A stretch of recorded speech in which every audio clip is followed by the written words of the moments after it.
Hello, welcome to the MeasureSquare mobile iPad tutorial series. In this video tutorial, we will show you how to connect the Moasure app and transfer measure data into MeasureSquare. To begin, tap on the pencil tool icon in the top left, then tap on Moasure Measure Space. It will then take you to the Moasure app. If you have already paired your Moasure device, you can go right in and measure using the Moasure device.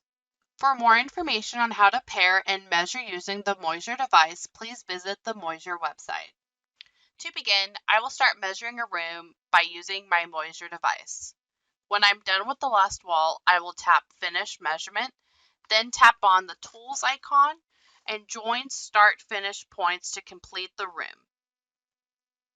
I will then tap on Return and it will take us back to the MeasureSquare mobile app with the room dimension transferred over.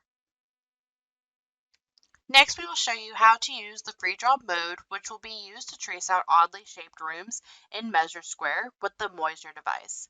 To start, tap on the pencil tool icon and then select free draw. Tap and drag your finger across the screen in a single fluid motion to see the crosshairs appear.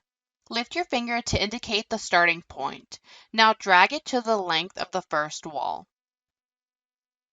Next, tap on the laser in the bottom left, then select Moasure Measure. Now, measure the first wall using the Moasure device. When done, tap on the Finish Measurement. It will then take you back to the MeasureSquare mobile app with the included measured dimensions and repeat the same steps until you have finished the room. Thank you for watching, and make sure to subscribe to our channel for future videos and information for all MeasureSquare products.